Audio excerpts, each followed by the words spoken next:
Join UF Hall of Famer and 14-year NFL vet Shane Matthews every weekday as he brings you all you need to know about your Florida Gators, including news, analysis, and opinions with some of the biggest names in sports.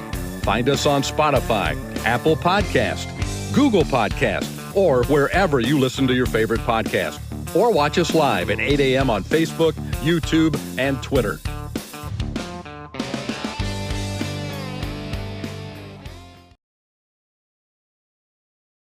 Good morning. You're looking live at PodUp with Matthews in the morning from the Crime Prevention Security System Studios, large enough to serve you, small enough to care. I want to thank David Steele, voice of the Orlando Magic, used to be voice of the Gators back in the day, for doing our introduction. If you missed it yesterday, Gators picked up another recruit, a local kid from Buchholz, Kendall Jackson, big defensive lineman, 4-star, and the train just keeps rolling for Billy Napier and crew. Not a whole lot to talk about when it comes to professional sports. Everything's on hold. Baseball kicks back up tomorrow for the second half of the Major League Baseball season. We got Brent Beaird here on our Titan MR hotline. Good morning, Brent. How are you? Well, we are on hold over the next few days, just getting ready for SEC Media Days. Big 12 Media Days is going on as we speak. And then next week from Nashville, the SEC takes over, and the following week will be the ACC. Maybe the best thing the ACC has ever done is to stop planning their meetings basically the same week as the SEC.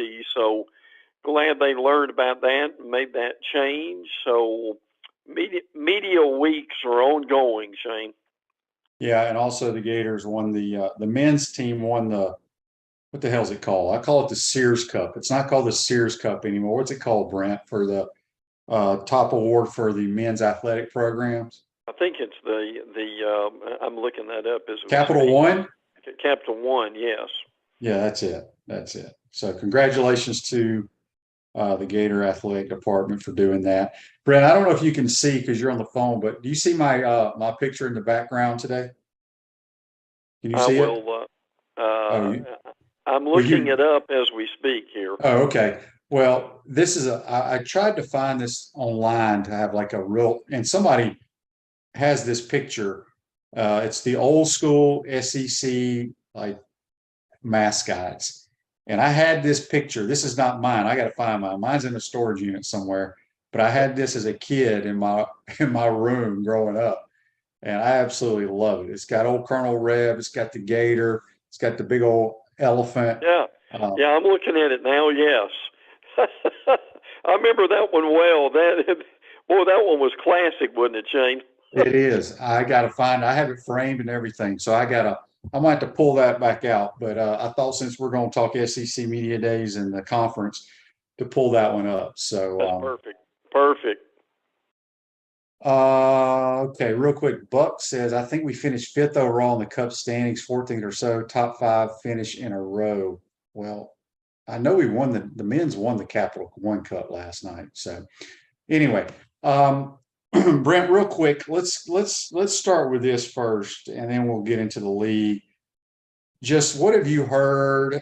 What do you think's going on with this whole Northwestern thing? Obviously, Pat Fitzgerald has been fired. I don't know. You probably haven't heard my show all week, Brent, unless you're a diehard listener and you log in. I read bits and pieces of what supposedly happened at Northwestern over the years.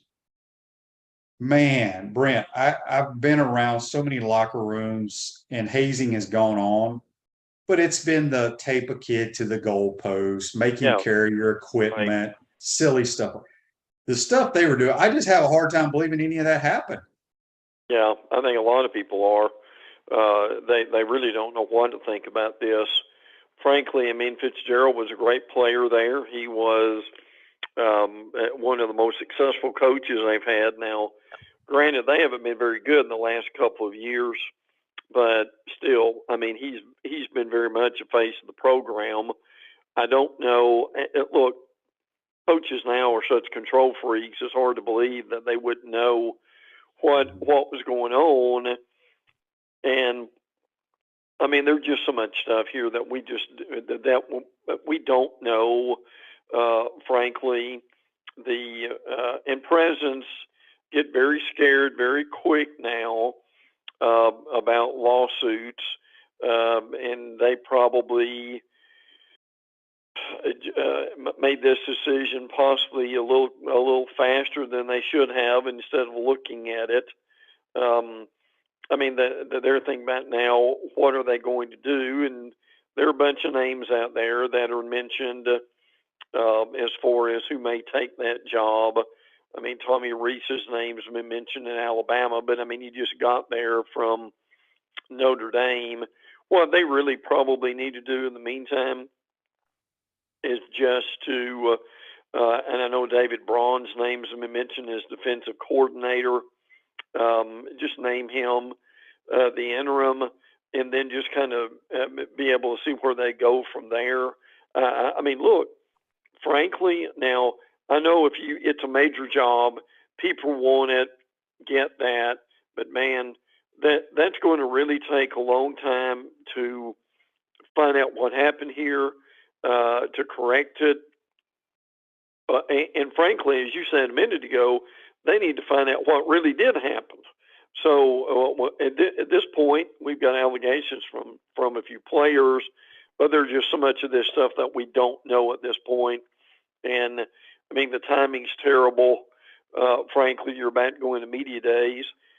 Northwestern, I believe their SID, sports information person, just resigned to take a job with the Big Ten, and they've got their media days coming up in a few days. Man, how uncomfortable would that be? So, Shane, there's just a whole lot more questions than answers in this situation. Yeah, and Andy asked here on Facebook Live, brought to you by Mellon. He says, Brent, do you think Northwestern might hire David Shaw, who was at Stanford? Well, I mean, anything's possible right now. I mean, Shaw obviously was at an academic school, shall we say, so he would understand what you're dealing with in that situation. But again, I mean, there's a lot of stuff that's got to happen here between the administration and the athletic program in order to get this straightened out. Now, the other thing here that and I'll be brief about this, is should these players, and I believe there's a clause, if we put it that way, in the transfer portal that if your coach leaves, that you can transfer basically at any time. So that's one thing we need to watch here is, what about these players now that their coaches left? What are they able to do? What are they not able to do? So that's one thing. That's a big one here that we need to watch over the next few days.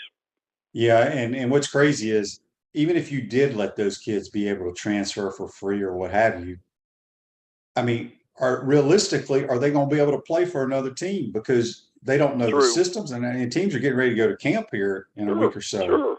So it's a bad situation. John brings up, he asks, what's Jim Leonard doing? He's sitting at home right now. Jim Leonard, I played with in Buffalo, rich, smart guy. He's been a really good football coach. He may just not even want to get into it. I don't know, he's out of it now. He may not want to get back into it with all this nonsense going on. So who knows? But he's a very good defensive coordinator. Before we get into it, we got a text on the Titan MR text line. If you want to text that, it's 352-353-7465. I got a bunch of them on here. But John sends me a screenshot of the 2023 season prediction for the Florida Gators. He says the QB, the boys in South Carolina don't have much faith in us this year. I thought it was pretty comical. What's your take on it? I don't know who the guys in South Carolina are that did this, because it doesn't say. It just has our win-loss record with our schedule here. They have us going 5-7, 3-5 in the league. John, I think we win a minimum of 8 games. I'm sticking to that. Nothing has changed my mind on that. So we'll see. Reggie says, perfect place for Dan Mullen to start over. Why go to Northwestern and get your brains beat out when you're making $5 million from ABC Sports or whatever it is? Yes. Yeah. No reason to. All right, Brent. Next week, actually Monday, you'll be up in Nashville. You'll be walking Broadway and all the honky tonks with everybody. Before we get into who's coming when, some of the storylines you're looking at for each team.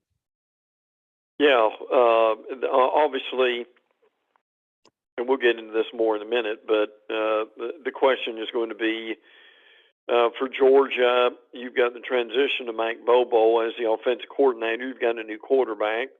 And then obviously you've got the off-the-field stuff to be able to deal with. LSU is going to be dealing with a lot of expectations, particularly with Jaden Daniels coming back. Tennessee, can you rebuild their defense? Who's going to be the quarterback in Alabama? How will Jimbo Fisher and Bobby Petrino get along? How is Ole Miss doing from the portal? And they've got a lot of players from there. As we mentioned before, they've got 14 players on defense alone at Kentucky. You've got Devin Leary, maybe the best transfer or one of the best, certainly in the league at quarterback, and Liam Cohen is back. Also, Arkansas, they love Sam Pittman, but can they get going again too? South Carolina has a lot of hype. Will Spencer Rattler be more consistent? Obviously, questions at Florida at quarterback, and obviously at other positions. But I'm with Shane. I think they have a better year than people realize. Auburn had 20 transfers from the portal. How is that going to help their line of scrimmage? Eli Drinkwith at Missouri, they've got to step it up a notch, even though he got a raise and an extension. A.J. Swans at Vanderbilt, will their defense be better? So just going over a few of the questions that we'll hear next week. Yeah, we got a bunch of questions right here for you, Brent, regarding next week. Let me pull some of them up here before we move on. John wants to know, Brent, how many off the field questions does Kirby get next week? Or what do you think? He's probably going to address it before he even takes questions. Says he's going to have a blanket statement and say, I'm not talking anymore about it. Don't you think? That may be what he does, but regardless, John is right. He will get a lot of questions, and it would be probably more off the field questions than it will about the team, because the media, what they can do sometimes is, if you don't answer my question, I'm gonna reform the question another way and ask it another way. So that might happen, but there's going to be a lot of them. Now, people miss this, and we'll get into this with Georgia in a minute. They had a press conference a couple of days ago. They've actually asked the Atlanta Journal-Constitution to basically retract the story. They also had their athletic director and some other officials there. So they went on the offensive, frankly, is what they did, knowing that media days is coming. But Shane's got a good point. What he may very well do, and plenty of coaches have done this, is just read a statement basically from the legal team, is actually where it comes from, and say that this is all I can say. Let's move on to questions. So that might happen too. So, we got a bunch of questions here about, the Georgia Athletic Department demanding a retraction from the AJC. How does that work, Brent? I mean, what do they want the Atlanta Journal-Constitution to come out and say the stuff that we're reporting is all made up? Well, and I can tell you that's not happening, but that's at least what they are trying to do. They are saying that in the story, and gosh, they've got a 9-page letter, which I'm sure probably goes over it with a fine-tooth comb about their disagreement with things that happen in the story, as they said, quote, or that have errors, unsubstantiated allegations, innuendo, and possibly even fabrications. So, but I mean, again, the land Georgia Constitution is not going to do that. Doesn't stop Georgia from asking for that to happen. So I don't see a whole lot of difference there in what it's going to be. I mean, look, there could be a couple things that are retracted, but as far as the majority of the story, I don't see that changing. That's pretty rare when that happens. Yeah, I agree with that. Buck has a question here, Brent, and we may need to do a little more inside research on this and get some scoop out on Utah. He wants to know, what's the word on Cam Rising? Do we know if he's going to be healthy come kickoff against the Gators? No, we don't know that yet, and that's a good question. That's going to tell the tale in that game. Florida opens the season. As everyone knows, at Utah, which will give Shane Matthews a chance to play golf out there for 3 or 4 days. That's the biggest thing. But now again, Cam Rising, when he's healthy, is one of the better quarterbacks in the nation. Yes. So, but we don't know that yet because of a knee surgery. So, and they're certainly not going to tell us, right, Shane? No, we're not. We're not going to know until he runs out the first series of offense. Yes, I agree with that. But I mean, unless he's just obviously healthy and camp, and they're fine with people knowing it, which that might happen too. But it may, as Shane said, be a total mystery up until kickoff. Rose Ogre State Farm offers a team of dedicated insurance professionals ready to help life go right with the right insurance options for you and your family. Visit ogreinsurance.com. Give them a call at 352-240-1779. Speaking with our college football analyst and Heisman Trophy voter, Brent Beaird, on the Titan Moore Hotline. Before we get back to football, a couple of baseball nuggets here. Yes, Colby Halter, the third base for the Gators, is going pro. I want to say the A's selected him. And then the young man was not from UCLA, the pitcher that was supposed to transfer here decided to go pro. So we got plenty of dudes coming in, so don't worry about it, folks. We'll be fine. We'll be just fine. All right, Brent, anything else you want to touch on about next week at Media Day?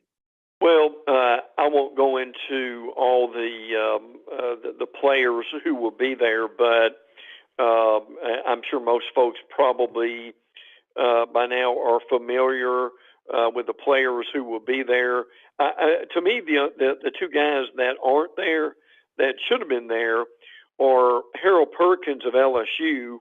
Now, he's a sophomore, and Connor Weigman of A&M.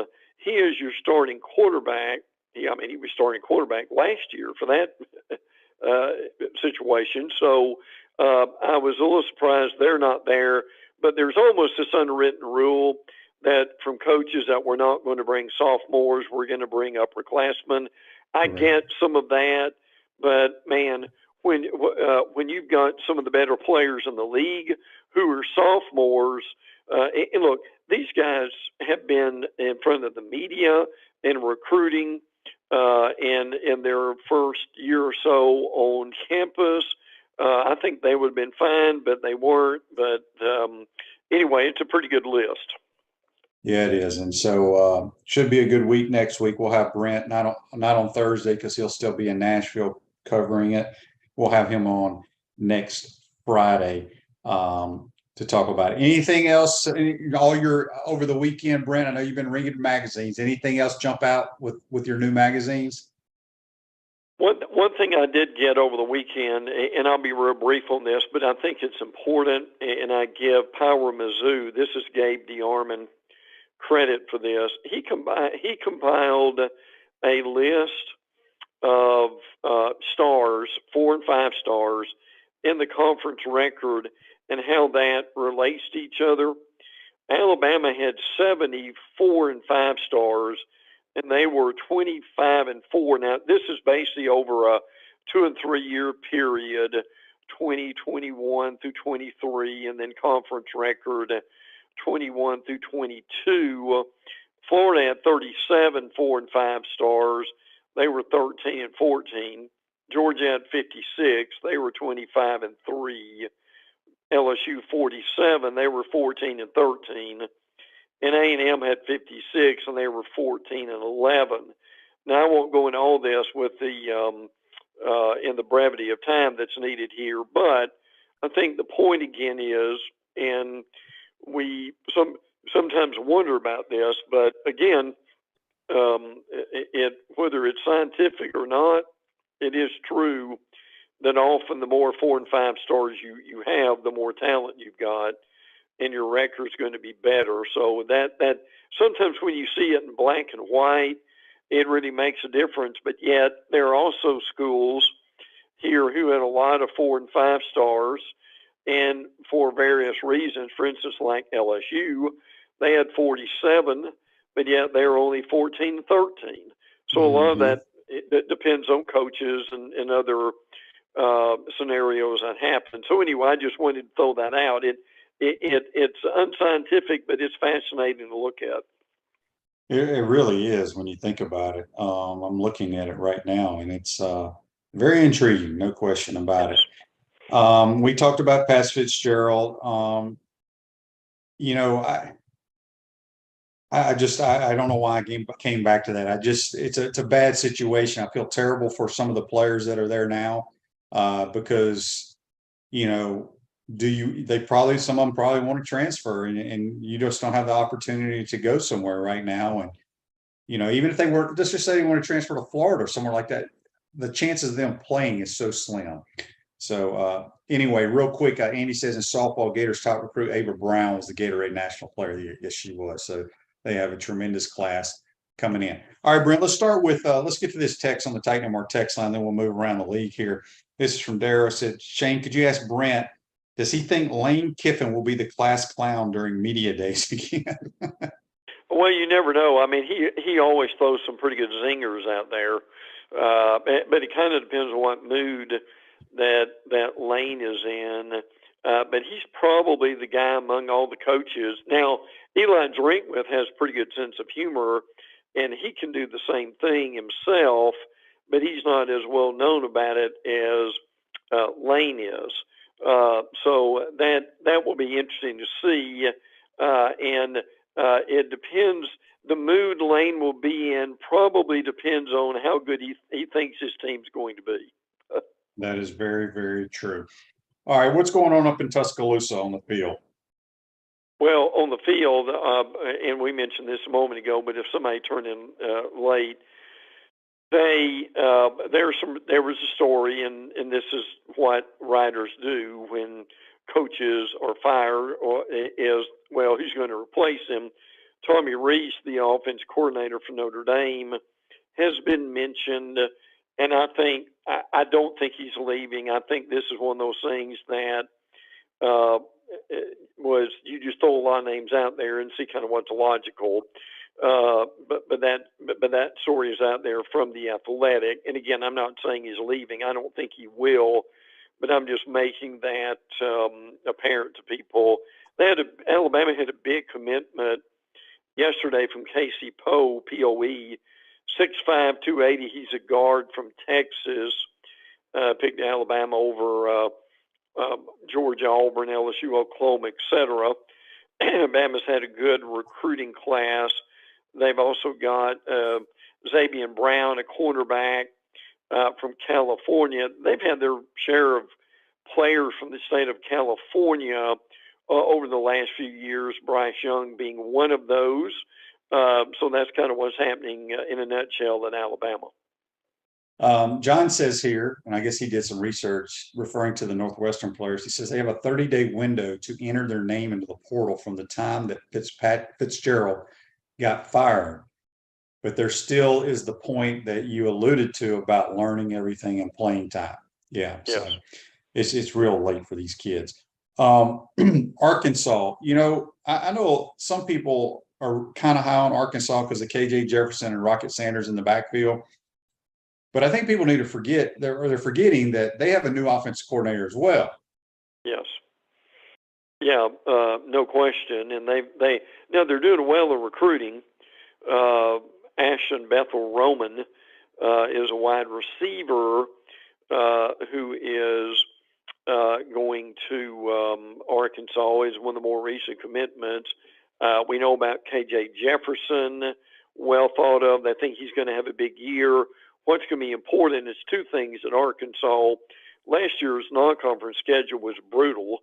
This year's is a bit better, A, and then B, the line of scrimmage with Sam Pittman, obviously former offensive line coach at Georgia. I think they're rebuilding the line of scrimmage, and they will be better, frankly.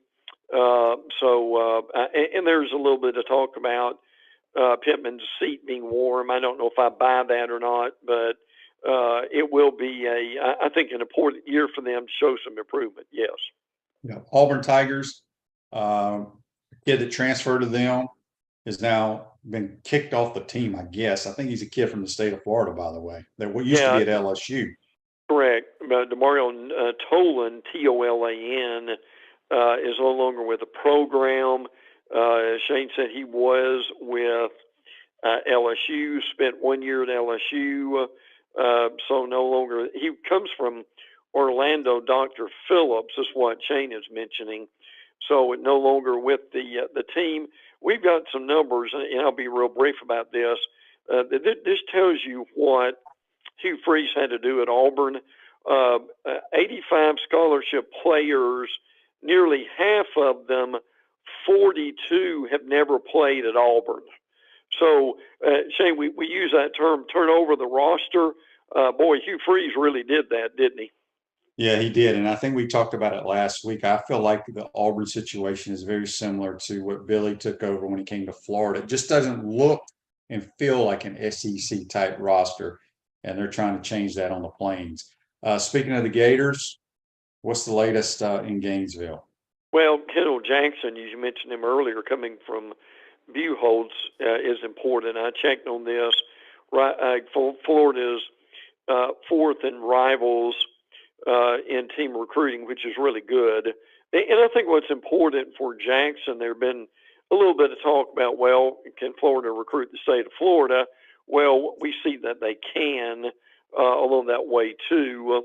And, you know, something that I want to spend a lot of time on, but I think it's important, and we may talk about this tonight on First Coast News in the segment that we're doing, is a lot of people raved about how big and tall that Georgia's offensive line is.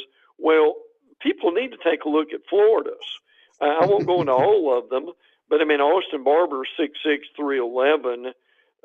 Jordan Herman is 6'8", 372. Damian George is 6'6", 369. I mean, Shane, does it ever fail to amaze you? It's not how much these kids weigh, but it's this desire to get guys. I mean, basically, but the majority of the offensive lines in the SEC probably now at least are 6'5" or taller. Go back to your playing days. Did you think you'd ever see offensive linemen this tall? No, I mean, you know, every now and then you'd have a 6'4", 6'5" guy, but now it's crazy. And what's so strange to me, and it really hit me after my playing days were over, and you know, you're away from the game and you go practice and around the field, and you see, because when you're doing it and you're with them every day, you don't think about how big they are. Yeah. But it is just hotel. It's a different game. Billy has a set the measurables that he wants for his offensive lineman. Sure. And you can see right there what you just mentioned, Brent. If you're 6'2"ish, they ain't even gonna look at you. Right. That's a good point. Yeah. And and without belaboring the point here much, what I'm wondering is, at some point, I know this sounds silly, but there's some truth to this. Can you be too big or too tall as far as leverage and balance and things like that, Shane? I'm just wondering where's the tipping point in some of these places. Yeah, I think it just depends on if you can move your feet and Yes. You got a quick punch and all that kind of stuff if your technique's good. But yeah, you're right. You can't get too big. Joseph says big game boomer finally showed us some love, ranked our special teams number 30 at best. I don't even know what big game boomer is, Joseph. All right, we talked about Georgia earlier. You know, I've seen, Herb Street and Reese Davis and all these national guys talk about. I want to say it was Reese Davis. He's kind of in my boat. I don't think Georgia's going to miss a beat really, but Yeah. I'm concerned about Bobo calling the plays. And like I said, Brent, I do not believe people around the country had a whole lot of respect for what Stetson Bennett did as a player. And I just think they're going to miss him. Not saying Carson Beck can't do it, but I don't know. I got to wait and see. Well, I mean, we hope he does. The kid's from Jacksonville, so you kind of root for the hometown guy. But and he's been up and down, but he has shown improvement, and hopefully that will continue for him. I don't think the Bobo situation will be that big of a deal, frankly. I mean, he knows the systems. The fans were on him the first time he was there, or the last time he was there. So, and again, I won't go into all of them. I got a list of the 2024 offensive line recruits for Georgia. It's the same thing: 6'8", 6'8", 6'8", 6'7", 6'6", 6'6", 6'6". So what you get from there is, as you said a minute ago, and the same things for Georgia. It's obvious, isn't it, Shane, that you're either 6'5" or 6'6" and over, or they're looking in another direction. Yes, indeed. All right, the Kentucky Wildcats. I think we mentioned it a couple of weeks ago, or at least I did, and said that this is the first time in like 3 or 4 years I'm not hearing a whole lot of love for the Kentucky Wildcats. Maybe we find out about how great they're going to be when we get up to Nashville. But last year I think Doring the last couple of years has been all over them. I mean, what are you thinking about Kentucky? Well, I do think that my Stars, the offensive line's got to be better, doesn't it, Shane? Oh, they were so bad last year. From the group they had last year. Now, again, Liam Cohen is coming back from the NFL to be the offensive coordinator, and he had success there a couple of years ago. I still think that it was very important for them to get Devin Leary from NC State. Devin Leary is a really good quarterback. So now is he better than Will Levis? Well, we'll see. But this could be a pretty good football team. But to your point, and this may actually help them, they play better when they don't have a lot of hype. But I still think they've got a good roster, and we will see that. But again, Saturday Down South did a story on their toughest games, Missouri, Florida, Louisville, Tennessee, and South Carolina, and how they do in those games will determine the win total, and it's right now, it looks like it's 6.5. So they've got a lot of swing games, 50-50 games here, and how they do in these games will determine the season. Yeah, for sure. Greg says he's on Facebook Live, brought to you by Bell. He says he saw an interview with an On3 employee that says they base the star ratings on what the head coach of the college team says what he thinks the players should be rated. That makes the rankings totally worthless in his opinion. Yeah, I don't know. I don't see Billy Napier talking to people from On3, but I could be wrong. Well, let me say this: that there's a couple things in here. The star rating is a lot more scientific than we think it is. Now, all these On3, 24/7 rivals, they've all got their rating system, and they've got the analytics to go along with it, and and that's fine.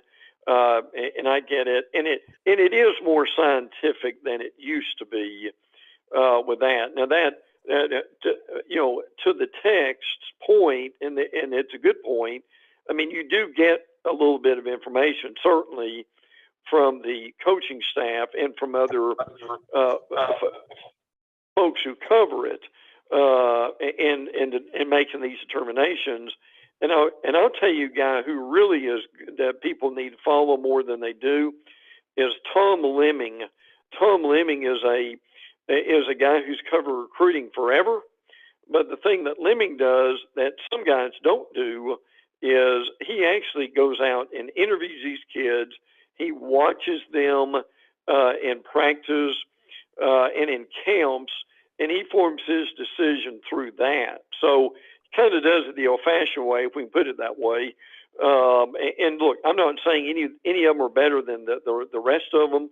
They're all good in what they do, but there is probably the formula for figuring out stars is a lot more, shall we say, scientific and complex than it used to be. Brent, LSU obviously won the West last year. Do you think they're going to be picked this week to win the West this year? Yes. Yeah, I've been upfront about that all along, and I think because Jane Daniels is coming back, that's what's going to happen. Now, the reason they'll be picked to win the West is because Alabama doesn't have a quarterback yet, but Jane Daniels proved last year that he's a pretty good quarterback. Now, and I think Shane and I both agree that the number 3 team on that division may be A&M. A&M's going to be a lot better than people think they are. Not saying that they're going to win the West, but I think that they're going to be better than they were last year. So to your point, and it may not be, it may be real close, but I do think LSU gets the nod in the West. Yes, I agree with that. I want to jump down to South Carolina because I don't see everybody's giving them all this love this year. Brent, I don't see it. Maybe it's because I got to see them live twice last year. I saw them get just annihilated in the swamp. I mean, we destroyed them. Then they go on that little run where they beat Clemson, which, you know, give them credit, they beat Clemson, but DJ Uiagalelei cannot play. And then they played Tennessee and beat them without Hendon Hooker. But then I called the Gator Bowl against Notre Dame, and Notre Dame beat them. I just don't see it. Maybe I'm crazy, but I don't know how people can pick them ahead of the Gators in the East. I don't see it. I get that. I really do. I mean, you really don't know what you're going to get out of Spencer Rattler. Will Rattler at quarterback, will this be his best year yet? Hopefully for him it will be. Now they've got some freshmen on offense they think are going to help him. Dontavius Braswell, who's a running back, Nicholas Harbor, who's a 5-star wide receiver, Marquis Anderson, who's an offensive lineman. They really like Up Howard. That's a 6'4", 240-pound linebacker that has been very impressive. Also, so when you look at that, I get where they're coming from, but look at the reality of that is, and I agree with you. A lot of this comes from how well they've done in November, and will that continue? But I'm still not convinced they've got enough guys on the outside at wide receiver to make a difference. And again, I'm not real sure how good the defense is going to be either. Yes. And then Tennessee again, you know, people think they're going to have a great year, and maybe they are. Maybe I'm a moron. I don't see it. They lost some good linemen. They lost a lot of skill guys. They lost Hendon Hooker. I know they got Joe Milton coming, but people got to remember, Joe Milton went to the University of Michigan out of high school, could not play there, so he transferred to Tennessee. Josh Heupel named him the starter. He got benched after like 2 games. Now, could he have a great year? Yes. I know he played well in their bowl game. I just don't see. I see Tennessee taking a step back this year. I don't think they win 9 games. What's going on up in Knoxville? Anything new? Well, what doesn't help Joe Milton is, and you've seen him like I have, these Twitter clips of him throwing the ball 70 and 80 yards. Yeah. It's like a kicker. I don't, if you can kick 80 yards, that's wonderful. But if you can't kick it between the goalposts on fourth down in Baton Rouge with a game on the line from 35 yards, it doesn't matter. And that's the same thing with Milton. Is I don't care how strong his arm is, and we've learned this from Shane. Is if you can't make an important third and 8 throw, it doesn't matter that you can throw it 80 yards, does it, Shane? So that's the reality we've got there. And look, here's my question for Tennessee still is, look, with Heupel, I mean, they will be effective on offense. I don't have any doubt about that. But what are they going to do on defense? That's their weak link. And until they improve their defense, this winning the East and being a great team is just talk. Yeah, for sure. Real quick, the Big 12 they're having their media days right now, right? Yes.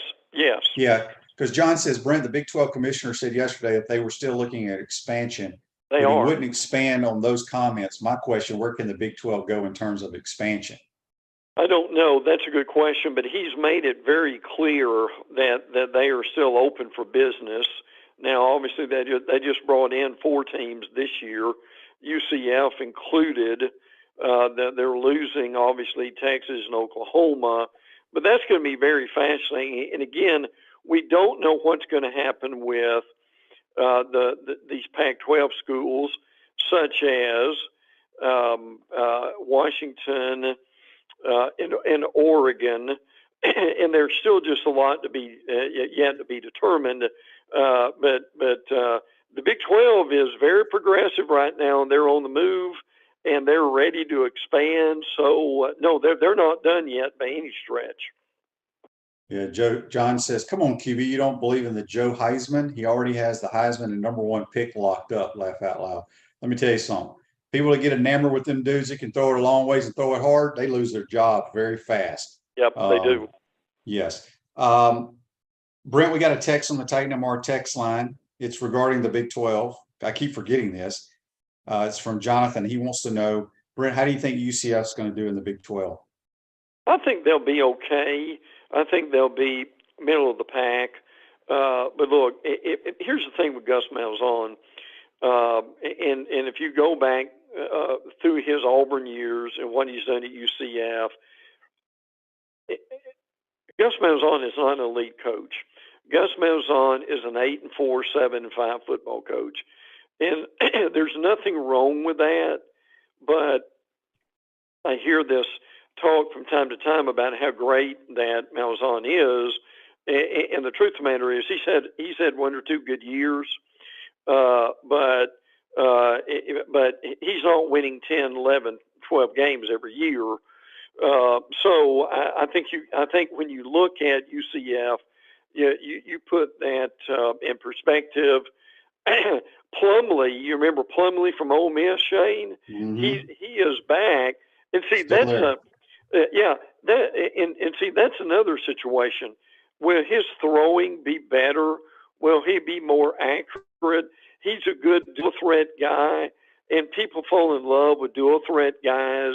But the reality is, it's like Jalen Milroe at Alabama. Okay, he's a good dual threat guy, but Shane and I both are really skeptical about how accurate he's going to be. So look, just get dual threat or not, give me a good accurate quarterback any day. But to answer the question, I think UCF will be fine. It's going to be fascinating to see them in the league. But if you look at what Malzahn has done and he's accomplished, you go with his record, and your record often says who you are. Yeah. Did you see, I saw it on Twitter at the Big 12 media day yesterday. Sonny Dykes got asked a question by a media person. How are you going to replace your running back, Deuce Vaughn? Deuce Vaughn played for Kansas State. Obviously, the reporter got his purple schools mixed up. But, I mean, how do you not know that? It was very interesting. All right, Brent, before we get you out of here, and time went by way too fast, give us some nuggets from the ACC. Yeah, glad to. And again, the ACC will be their media days coming up. It's 3 days: Tuesday, Wednesday, Thursday, 25th. through the 27th. It's 3 days, not 2. So they've extended it. I'm glad to see that. Florida State's had a commitment from Elijah Moore, who's a 4-star wide receiver. He is from Maryland. And again, I think we mentioned this the other day, but it bears repeating. FSU's offensive line has 207 starts among them, which is the best and the most in the nation. So they will have a really experienced offensive line. And this is from Cane Country and Rivals. Some of their guys added up the 5 stars that Miami has had. And this kind of tells you where they've been. From 2013 to 2023, Miami acquired only 6 5-star players through its recruiting classes. During that same amount of time, Clemson had 27 and Florida State had 18. So, and again, 5 stars, they don't mean everything, but Shane, they mean something, don't they? Yeah, that is very, very true. Brent, great stuff as always. Have a safe trip up to Nashville, my favorite city. Go listen to some country music for me there, Brent. Yeah, I'll try to ride the mechanical bull too. Okay? There you go. Be careful. Be careful. We don't want you getting hurt and get thrown off the bull. Brent, right. We'll talk to you next Friday, my man. Look forward to it, pal. Take care. That's our college football analyst, Brent Beaird, join us on the Titan. Can you imagine Brent riding that bull? That'd be great. Great TV. We'll be right back. We got This Day in Sports. Got to get to a couple more texts. You're watching and listening to PodUp with Matthews in the Morning. We want to take this moment to thank our sponsors who keep the show going and pay the bills. Our premium sponsors are Crime Prevention Security Systems, large enough to serve you, small enough to care. Titan MRI, Gainesville's only locally owned and operated MRI facility. Meldon Law, the only official injury and accident law attorneys of the Florida Gators. Peaceland Dental, Gator Nation's first choice for dentistry in Port Charlotte. Campus USA Credit Union. QC Kinetics, live pain-free with QC Kinetics. Dave & Buster's, eat, drink, play, and watch. Our gridiron sponsors are Auto ER, UF Bookstores, Celebration Point Town Center, Silverback Concrete Co., Ruse Ogre State Farm Insurance, Doreen Wibby, Realtor Caldwell Banker, MM Parish.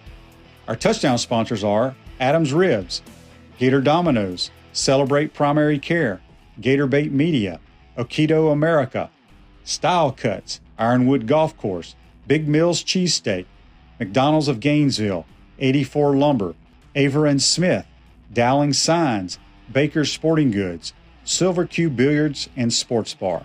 If you're interested in promoting your business on the show, call Freddie at 352-284-3733. If you like what we're doing here, make sure to follow us and support the businesses that support us.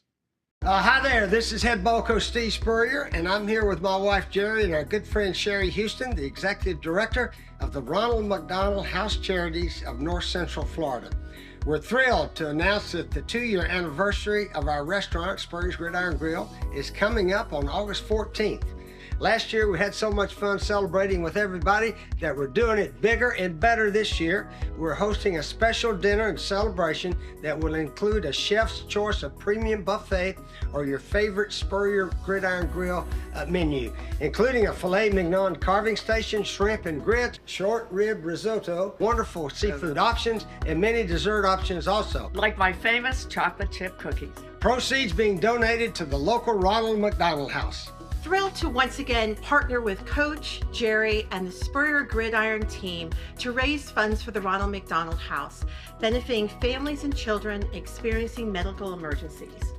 Spurrier's Gridiron Grill will be donating 11% of all of our money from food and 66% of drink sales to the Ronald McDonald House. Go to Spurriers.com right now and reserve a ticket before they sell out. We'll have wonderful food, special guests, and a limited edition of the 2nd year anniversary collector's coins, as well as prizes like a dinner with me and Jerry. We couldn't have become one of the busiest and most successful restaurants in the Southeast without your support. So we want to celebrate with the most important people of our team, and that's you. I want to celebrate with some of those cookies. Do you have any of those? Sure do. Right here for you. Oh, thank you.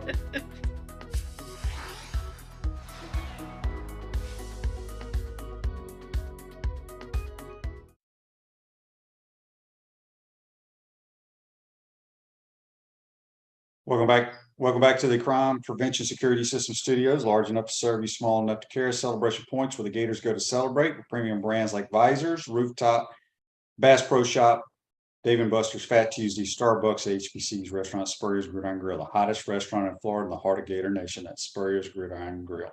This Day in Sports brought to you by our good friends at Campus USA Credit Union. Put some star power to work in your financial life with Campus USA Credit Union. This one's interesting. I've never heard of this. In 2019, after the Atlantic League and Major League Baseball partnership rule changes, the Southern Maryland Blue Crabs outfielder Tony Thomas becomes the first player in professional baseball history to steal first base in a 7-2 win over the Lancaster Barnstormers. How the hell do you steal first base? Never heard of that. Want to thank Brent Beaird for joining us on the Titan MR hotline. Let me get to a couple of these questions brought to you by Metal Law. Adam asks, Shane, what is the one game on the football schedule that you could see a Gator upset? If you want to call it an upset, I think we beat the Tennessee Vols. That would be my first one, if you want to call it an upset. I assume they'll be favored coming in. They may not be. Jimmy Johns. I wonder if this is the real Jimmy Johns. He asked, Shane, what do you think about the Gators D-line? I think the season hinges on that. Most are worried about the QB, but I think we're good there with Mertz. Jimmy, if you listen to my program the last 2 or 3 years, I have been telling people the front seven for the Florida Gators defensively has not been SEC caliber. Is it going to be top-notch SEC caliber this year? No, but it is going to be much, much improved. That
it does not matter what happened in Nashville last year. We will beat Vanderbilt. We will beat South Carolina. Again, like I said, it does not matter what happened last year. We destroyed them in the swamp. For some reason, people are high on South Carolina. I'm not. We need a lot of miracles to happen to beat the Georgia Bulldogs. We will beat Arkansas at home. Oh, now I'm on. The whole program crashed. Okay. LSU is going to be difficult. Probably won't. We will win at Missouri, and we beat Florida State at home. So add those up, and that's what we're going to do. And I'm sticking to my guns. I don't care. I think this team is going to be light years ahead of last year's team. And trust Billy Napier and your staff's evaluation process is what I always go to. If you look at the team last year, the most productive players, the best players, he was responsible for them. So whatever his little formula is, whether he looks at PFF, when he looks at star ratings, as someone said, whatever it is, the best players that played for the Florida Gators last year, Billy Napier was responsible for. So I'm going to hang my hat on that and hope we have a good year. Hope you guys enjoyed today's program. Again, thanks to Brent Beaird for joining us on the Titan More Hotline. We'll see you tomorrow, folks. Take care.